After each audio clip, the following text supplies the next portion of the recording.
E aí, pessoal, beleza? Aqui é o Calma mais uma vez e hoje eu tô aqui para trazer o argumento do Craig para a ressurreição de Jesus. Será que esse argumento de fato é a melhor explicação para os eventos narrados ali da Bíblia? Ou será que tem explicações melhores nas quais a gente pode inferir ali para uma melhor explicação?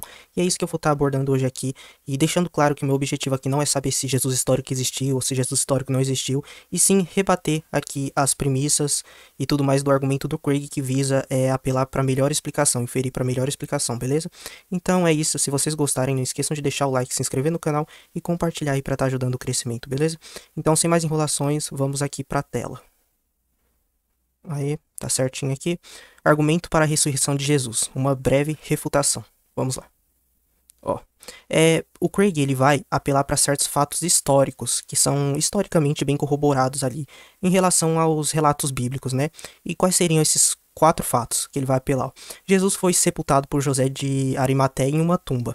O segundo, no domingo seguinte à crucificação, seguidoras de Jesus encontraram o túmulo vazio. O terceiro, diferentes indivíduos e grupos de pessoas experimentaram aparições de Jesus vivo entre os mortos em várias ocasiões e circunstâncias. E quatro, apesar de uma considerável predisposição em contrário, os discípulos originais passaram a acreditar na ressurreição de Jesus. Então, o argumento do Craig vai basicamente apelar para melhor explicação. O que melhor explicariam esses fatos aqui históricos, como ele diz, né? O que será que explicaria? Será que seria apenas uma alucinação ou algo assim? Ou será que seria a ressurreição de Jesus de fato, né? Então vamos prosseguir aqui. Ó, e ele também, ele expõe certos critérios que devemos utilizar para definir entre uma teoria e outra, né? Decidir entre uma teoria e outra. O objetivo aqui não é dizer se esses critérios estão certos ou se está faltando mais alguma coisa, sim rebater ali o argumento dele, tá? Então, ó, os critérios propostos por Craig para escolher entre teorias são escopo explicativo, quanto mais fatos uma teoria pode explicar, melhor é a teoria, poder explicativo, quanto mais claramente uma teoria explica fatos, melhor é a teoria, e plausibilidade, quanto mais prováveis são as premissas de uma teoria à luz do conhecimento atual, melhor é a teoria. Então é isso.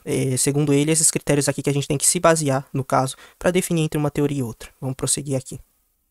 Ó, o argumento seria construído da seguinte forma. Premissa 1. Há quatro fatos históricos estabelecidos por consenso dos estudiosos da Bíblia sobre a morte de Jesus.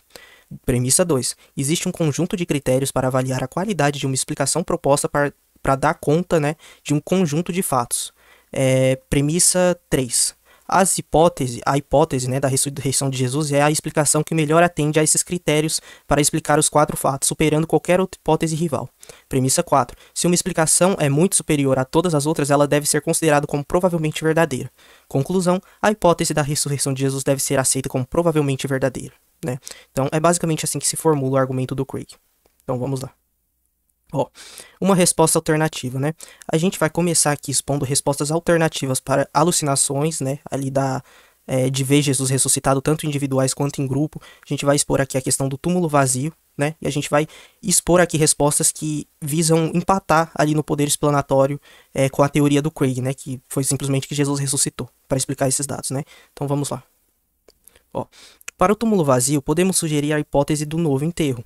O corpo de Jesus foi colocado no túmulo de José temporariamente, de José de Arimateia, né? O túmulo de José foi escolhido por ser o local mais próximo. Ou seja, a intenção, a gente pode postular aqui, né, que a intenção de José de Arimateia sempre foi um enterro temporário ali e posteriormente fazer um enterro em outro lugar, né?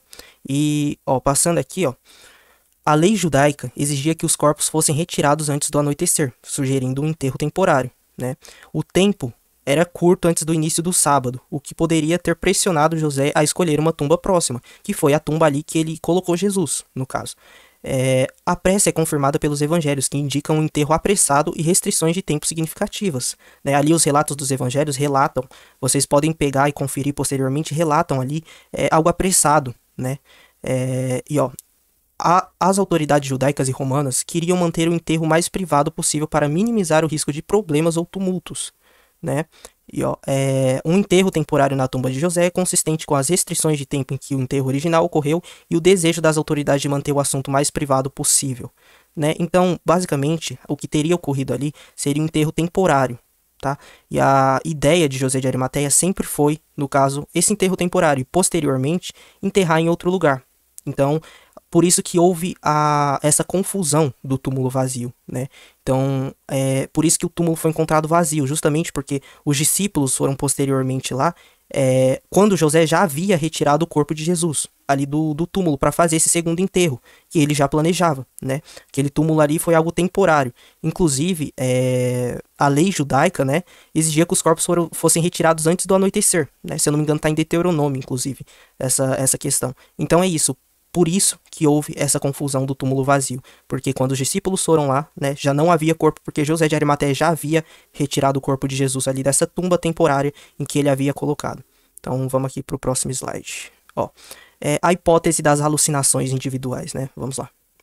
Ó, após a descoberta do túmulo vazio e exacerbado pela dor, excitação emocional, um ou mais seguidores de Jesus experimentaram alucinações individuais do Jesus ressurreto. Ó, os candidatos mais prováveis são Maria e Pedro, embora isso não seja essencial para o argumento. Ou seja, depois de presenciar ali o túmulo vazio, esses discípulos tiveram certas alucinações ali individuais por conta do luto, o que é algo muito bem documentado pela psicologia e tudo mais. Há casos de pessoas que afirmam conversar com parentes mortos, né, ter conversas ali longas e sem nenhum tipo de problema psicológico. É apenas uma forma de lidar com o luto ali, um luto difícil, né, quando a pessoa está passando por dor e tudo mais. Então essa é uma forma que o cérebro da pessoa acha de lidar com a dor. Então vamos prosseguir aqui, ó. Aí a gente vai para a hipótese das alucinações em grupo, né? A partir dessas alucinações individuais surgiram as alucinações em grupo. Como que surgiram essas alucinações em grupo? Ó? Esses seguidores compartilharam suas experiências com os discípulos, né? Criando uma expectativa de que eles também pudessem vivenciá-las. Assim, os primeiros discípulos tiveram várias experiências religiosas coletivas do Jesus ressurreto. Essas experiências eram ilusórias e de natureza social, envolvendo distorções sensoriais, influências ambientais e reforço social. Esse tipo de experiência de grupo é comum e já foi documentado em várias tradições religiosas, e caso de histeria em massa, né? Então, a partir dessa expectativa que foi criada ali, houve essas alucinações em grupo. Né? A partir dessas individuais, criou-se ali uma expectativa e veio em grupo. Isso já aconteceu, tem vários relatos. Acho que o mais famoso, assim, no Brasil e tudo, é o da Maria lá, né? Do sol se mexendo, que 70 mil pessoas teriam presenciado ali e tudo mais. Então há vários relatos, a psicologia já estuda bastante esse tipo de coisa, né, de delírio coletivo, que é influenciado por uma certa expectativa ali da pessoa, né, pelas crenças também da pessoa e por quanto que ela está sugestionada ali ao ambiente específico que ela se encontra, né, e isso inclusive acontece em igrejas e tudo mais. Então a partir dessas alucinações individuais vieram as alucinações em grupo. Ó, agora a hipótese da memória e viés cognitivo, tá? Vamos lá. Ó, a partir dessas experiências que os discípulos tiveram, né, ó, no processo de discussão das experiências, ou seja, eles discutiam a experiência entre eles conversavam, compartilhavam e tudo mais, ó, as memórias dos discípulos foram remodeladas por meio de processos de recordação reconstrutiva e contágio de memória social na direção de maior coerência entre os relatos individuais, dissonância cognitiva e outros vieses cognitivos combinados para reduzir quaisquer inconsistências ou discrepâncias nos relatos ou memórias. Então, em relação ao delírio lá em grupo, né, a alucinação em grupo, motivada por sentimentos ali de luto, expectativas e tudo mais, não necessariamente os relatos, as experiências são exatamente iguais, mas elas são semelhantes o suficiente para que eles achem ali que foi totalmente semelhante, né, para que eles não consigam identificar nenhum fator relevante ali que teve uma discrepância e tudo mais, e conforme eles iam conversando, né, compartilhando essas experiências, através de certos vieses, né, que eles nem percebiam e tudo mais, eles iam ali modelando para ficar cada vez mais coerente uma experiência com a outra, até inconscientemente, né, por dissonância cognitiva e outros vieses cognitivos, né. Aí eles iam conversando ali, tirando certos aspectos que poderiam ser contraditórios entre as experiências, né, e tentando ali meio que unificar uma experiência só para o grupo. Então, é isso, através desses processos cognitivos que também são muito bem estudados pela psicologia. Ó, agora, a hipótese do efeito da socialização. Ó, expressões públicas de dúvida, desacordo e ceticismo foram silenciadas no início do cristianismo, pois poucos descrentes estavam interessados em se envolver com os primeiros cristãos ou refutar suas informações. A maioria das pessoas expostas às afirmações dos cristãos não tinha interesse nem habilidade para verificar por si mesmas. Ou seja, ninguém queria combater ali no caso, aquelas ideias no caso, e a maioria nem tinha capacidade para verificar por si mesmos, né? E motivados, discípulos motivados por essas experiências, né? Envolvidos ali, muito envolvidos com aquilo, o que também é bem documentado pela psicologia, meio que dando a sua vida tendo sentido a partir daquilo, não eram capazes de identificar ali possíveis vieses que estavam afetando ali a percepção deles, eles não conseguiam raciocinar, né, racionalmente ali, e nem outras pessoas tinham a capacidade ou o interesse de fazer isso.